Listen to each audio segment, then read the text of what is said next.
हाय NEET aspirants, अभी round 2 counselling के लिए बहुत बहुत अच्छी न्यूज़ आपके सामने आ गई है। एमसीसी ने जिस टाइम की बात की थी, एनएमसी ने वो काम कर दिया है। बहुत सारी एमबीबीएस सीट्स ऐड हुई हैं और कहाँ कहाँ पर ऐड हुई हैं, और 18 नए गवर्नमेंट मेडिकल कॉलेजेस भी देखने को मिले हैं। आज 3 सितंबर को ये नोटिस एमसीसी ने अपने ऑफिशियल वेबसाइट पर डाला है। आप खुद जाकर चेक कर सकते हैं। थोड़ा देखते हैं कि क्या चीज़ें वही हैं और कौन कौन से कॉलेजेस हैं, उनको भी नीचे एक्सप्लोर करते हैं। This is for the information to all the institute participating in UG counselling 2025 that NMC has provided seat matrix of newly recognized increased MBBS seat in medical colleges across the country। और कौन कौन से colleges हैं कहाँ, वो भी नीचे देखने को आपको मिलेंगे। और अभी आपको सेकेंड राउंड में ये कॉलेज देखने को मिलेंगे। सेकेंड राउंड की जो MBBS कट ऑफ है वो आपको डाउनफॉल की तरफ जाती हुई दिखाई देगी। और ये एक अच्छा सिग्नल है, क्योंकि बहुत से ऐसे बच्चे जिन्हें शायद अब ड्रॉप लेना पड़ता, उन्हें सीट नहीं मिलती, अब उन्हें सीट मिलेगी जो बॉर्डर लाइन पर थे। चलिए, any excess seat given by any institute which doesn't match the NMC matrix is likely to get cancelled. इसका ये मतलब है कि आगे जाकर अगर आपको कहीं और इसके अलावा कोई दूसरी सीट मैट्रिक्स इधर उधर कहीं भी देखने को मिले, या इन इंस्टीट्यूट्स की वेबसाइट पर भी देखने को मिले, तो आपको उसे मानने की ज़रूरत नहीं है, क्योंकि यही एग्जैक्टली जो सीट मैट्रिक्स है वही वैलिड सीट मैट्रिक्स है। अब ज़रा कॉलेजेस की तरफ ध्यान दें। सबसे पहले असम में आपको एक मेडिकल कॉलेज देखने को मिल रहा है, गवर्नमेंट मेडिकल कॉलेजेस, जहां पर नंबर ऑफ़ सीट रिक्वेस्टेड 100 की रिक्वेस्ट की गई थी, लेकिन 50 अप्रूव हो गई हैं। एक बहुत बहुत अच्छी बात है। और एक बात याद रखना, अगर 100 की रिक्वेस्ट है तो वो इस सेशन में नहीं, तो हो सकता है कि अगले सेशन में आपको बढ़ती हुई नज़र आ ही जाए। तो ये तो बहुत अच्छा सिग्नल है। दिल्ली को भी एक नया मेडिकल कॉलेज मिला है, बहुत वर्षों के इंतज़ार के बाद ESIC मेडिकल कॉलेज दिल्ली को मिला है। 50 नई सीटें अप्रूव हुई हैं। गुजरात को भी एक ESIC मेडिकल कॉलेज अहमदाबाद में मिला है 50 सीटों के साथ। हरियाणा में भी एक नया मेडिकल कॉलेज है। नेकी Ram Sharma government medical college Bhiwani में एक नया मेडिकल कॉलेज देखने को मिला है, जहां 150 सीट्स के लिए रिक्वेस्ट की गई, लेकिन 100 सीट्स को अप्रूवल दे दिया गया। ये बाकी 50 भी अप्रूव ज़रूर हो जाएंगी, पर हाँ, राउंड 1 में 100 सीट्स एक्स्ट्रा ऐड हो रही हैं, तो ये तो एक बहुत अच्छी बात है। पर याद रखना, जिस स्टेट में भी ये कॉलेज ऐड हो रहे हैं, उन स्टेट के लिए 85% सीट रिजर्व होंगी और 15% ऑल इंडिया के लिए रिजर्व होंगी। अगला, हरियाणा में ही दूसरा एक और मेडिकल कॉलेज, महर्षि चौहान मेडिकल कॉलेज भी आपको देखने को मिल गया। अब यहाँ पर भी आपको 100 सीट्स देखने को मिली। केरला के अंदर भी 2 मेडिकल कॉलेज देखने को मिल रहे हैं, और अब वहाँ भी आपको 50-50 गवर्नमेंट सीट देखने को मिल रही हैं। अब मध्य प्रदेश की न्यूज़ तो आप बहुत पहले से सुन ही रहे थे, इस सिंगरौली श्योपुर की, जहाँ पर 100 सीट जो है इंक्रीज़ हुई हैं। अब महाराष्ट्र को अपना एक और ESIC मेडिकल कॉलेज मिल गया है 50 सीट्स के साथ। मेघालय शिलोंग में एक नया मेडिकल कॉलेज खुल गया है। ये एक बहुत अच्छी न्यूज़ है शिलोंग या मेघालय के बच्चों के लिए। उड़ीसा के अंदर भी 2 मेडिकल कॉलेज आपको देखने को मिल रहे हैं, 100 सीट्स भी यहाँ मिल गई हैं। पंजाब को एक और मेडिकल कॉलेज मिल गया, और ये राहत की सांस है पंजाब के लिए। राजस्थान में एक और गवर्नमेंट मेडिकल कॉलेज ऐड हुआ है जैसलमेर में, और उनकी गवर्नमेंट मेडिकल कॉलेज की लाइनअप में 2 नए मेडिकल कॉलेज आकर जुड़ गए हैं 50-50 सीट्स के साथ। बची हुई 50-50 सीटें भी नेक्स्ट सेशन तक जुड़ ही जाएंगी। तेलंगाना में एक और मेडिकल कॉलेज जुड़ गया 50 सीटों के साथ, और उत्तर प्रदेश को भी एक ESIC मेडिकल कॉलेज मिल गया है, वो भी नोएडा में, जो कि 50 सीटों के साथ है। मतलब टोटल 1200 गवर्नमेंट मेडिकल सीट्स बढ़ चुकी हैं ऑल इंडिया सेकेंड राउंड में। अब ज़रा नीचे देखते हैं कि सीट इंक्रीमेंट के लिए भी प्रपोज़ल डाला गया था कि जो एग्जिस्टिंग कॉलेजेस हैं उनकी सीट बढ़ाई जाएं। तो आपको आंध्र प्रदेश के अंदर अंगोले जो गवर्नमेंट मेडिकल कॉलेज है, उसमें 50 सीट और बढ़ाने की रिक्वेस्ट की गई, तो 30 वहाँ पर बढ़ गई। इसी तरीके से असम मेडिकल कॉलेज में 50 नई सीटें, गुवाहाटी में भी 50 नई सीटें आ गई हैं, सिलचर में भी 25 नई सीटें आ गई हैं।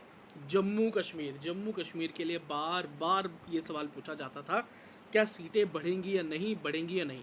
तो यही जवाब होता था कि जब तक चीज़ें ऑफिशियल ना हो जाएं, तब तक आपको कुछ भी मानने की ज़रूरत नहीं है। अभी ये चीज़ें ऑफिशियल हैं। जम्मू कश्मीर के बारामूला, जम्मू, श्रीनगर, कठुआ और डोडा, आपको इन कॉलेजेस के अंदर 1 2 3 4 5 टोटल 5 मेडिकल कॉलेजेस के अंदर सीटें बढ़ती हुई दिखाई दी। बारामूला में 50, जम्मू में 20, श्रीनगर में 20, कठुआ में 50 और डोडा में 50 सीटें देखने को मिली। अब जम्मू कश्मीर में वो बच्चे, चाहे वो किसी भी कैटेगरी से बिलोंग करते हो, जिनको सीट मिलना थोड़ा मुश्किल हो रहा था, लेकिन अभी आपके लिए काफ़ी पॉसिबिलिटीज़ बढ़ गई हैं। अगला, कर्नाटका के अंदर भी बहुत से मेडिकल कॉलेजेस के अंदर सीट इंक्रीज़ हुई हैं और एटलीस्ट 50% सीटों का जो है आवंटन तो हो ही गया है। अब Chikkaballapura institute of medical science जो है वहाँ पर 50 नई सीटें हो गई, गुलबर्गा में 50 हो गई, हसन में 50 हो गई, मैसूर में 50 हो गई, रायचूर में 50 हो गई, अटल बिहारी वाजपेयी में भी 50 नई सीटें जुड़ गई, विजयनगर के अंदर 50 नई सीटें जुड़ गई। मध्य प्रदेश में नए कॉलेज तो ऐड हो ही रहे थे, लेकिन 2 मेडिकल कॉलेजेस के अंदर सीटें इंक्रीज़ हो गई हैं और फरीदकोट को भी 50 नई सीटें मिली हैं।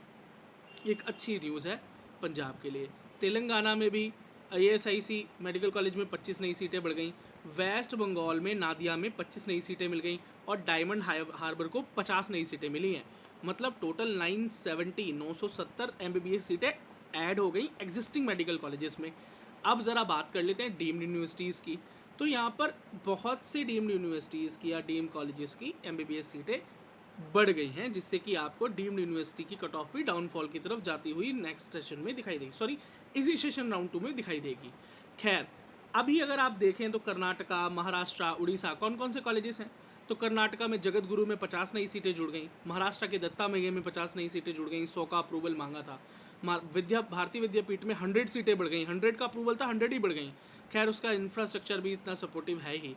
महात्मा गांधी औरंगाबाद में 50 नई सीटें ऐड हो गई। भारतीय विद्यापीठ सांगली के अंदर 100 सीट्स बढ़ गई। दोनों कैंपस देखो, चाहे पुणे या सांगली, दोनों जगह आपको जितनी सीटें मांगी गई उतनी बढ़ती नजर आई। अब उड़ीसा के अंदर भी आपको 50 नई सीटें देखने को मिल गई और तमिलनाडु में आपको 50 नई सीटें देखने को मिल गई।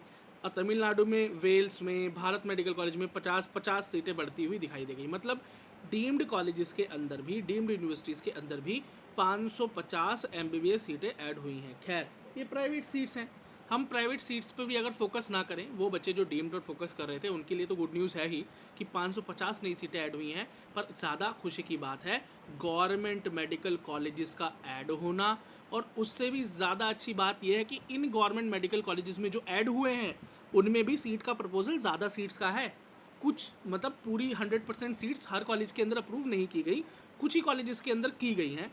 स्ट्रेंथ को 50 से 100 तक ही रखा गया है, 150 तक नहीं अलाउ किया गया। लेकिन नेक्स्ट सेशन तक आपको ये बढ़ी हुई स्ट्रेंथ देखने को मिलेगी। मतलब इन नए कॉलेजेस के अंदर भी आपको ये सीटें जो अप्रूवल के लिए मांगी गई थी, जैसे आप मान सकते हैं मध्य प्रदेश का कॉलेज है सिंगरौली का, यहाँ 150 सीटों का अप्रूवल मांगा, 100 मिला, तो नेक्स्ट सेशन के अंदर आपको 50 सीट्स और ऐड होने को मिल सकती है। तो नए कॉलेजेस भी ऐड होंगे नेक्स्ट ईयर और सीट्स भी यहाँ पर इंक्रीज़ होंगी अभी न्यूली एडेड कॉलेजेस के अंदर भी।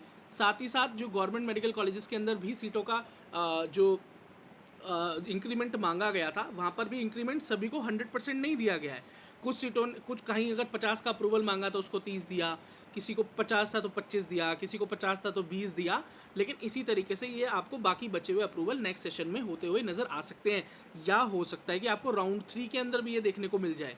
ठीक है, क्योंकि कुछ चीज़ें होती हैं, कुछ कमियां होती हैं जिसकी वजह से अप्रूवल नहीं मिल पाता। आई होप वो चीज़ें आगे जाकर सॉर्ट आउट हो जाएं और आपको डीम्ड में भी कुछ और बड़ी हुई सीटें राउंड 3 में देखने को मिले, कुछ और गवर्नमेंट सीटें ऐड होती हुई आपको नज़र आए। लेकिन ये तो है कि कुल मिलाकर आपके पास एक बहुत अच्छी अपॉर्चुनिटी राउंड 2 के अंदर है। तो बहुत ध्यान से चॉइस फिलिंग करेंगे, बहुत बहुत ध्यान से आप काउंसलिंग में जाएंगे, कोई गलती काउंसलिंग में आप नहीं करेंगे। अगर आप किसी भी कैटेगरी से बिलोंग करते हैं, चाहे SC, ST, OBC, PWD, EWS, open category, general, या अपने स्टेट के अंदर आप किसी भी कैटेगरी से बिलोंग करते हैं, काउंसलिंग एक बहुत इंपॉर्टेंट फैक्टर है आपकी लाइफ में। आप किस कॉलेज में पहुंचते हैं, कौन सा कॉलेज आप डिज़र्व करते हैं, आपकी रैंक पर कौन सा कॉलेज आपको मिलना चाहिए, ये सारे सवाल और इनका जवाब एक बेहतर काउंसलिंग और एक अच्छी प्रेफरेंस लिस्ट पर ही डिपेंड करता है। तो आप प्रेफरेंस लिस्ट अच्छे से बनाएं, बहुत तहकीकात के साथ बनाएं, ध्यान दें। और अगर आप SPP इंस्टीट्यूट की मदद चाहते हैं तो आप हमसे हमारे व्हाट्सएप नंबर 9211686820 पर कॉल या व्हाट्सएप करके हमसे काउंसलिंग की के जानकारी ले सकते हैं, हमसे काउंसलिंग के लिए जुड़ सकते हैं। और एक बेहतर कॉलेज की तरफ जा सकते हैं under our guidance. Thank you so very much. मेरा नाम विक्की सिंह, आप ये वीडियो देख रहे थे एसवीपी इंस्टीट्यूट पे। आपके सवाल और हमारे जवाब आपको मिलेंगे हमारे कमेंट सेक्शन में, या आप हमसे हमारे इंस्टाग्राम पर भी कांटेक्ट कर सकते हैं, टेलीग्राम से जुड़ सकते हैं, व्हाट्सएप से जुड़ सकते हैं। सभी कॉन्टैक्ट डिटेल हमारी इस वीडियो के डिस्क्रिप्शन में मौजूद हैं। All the very best. मिलता हूँ आपसे अगली वीडियो में।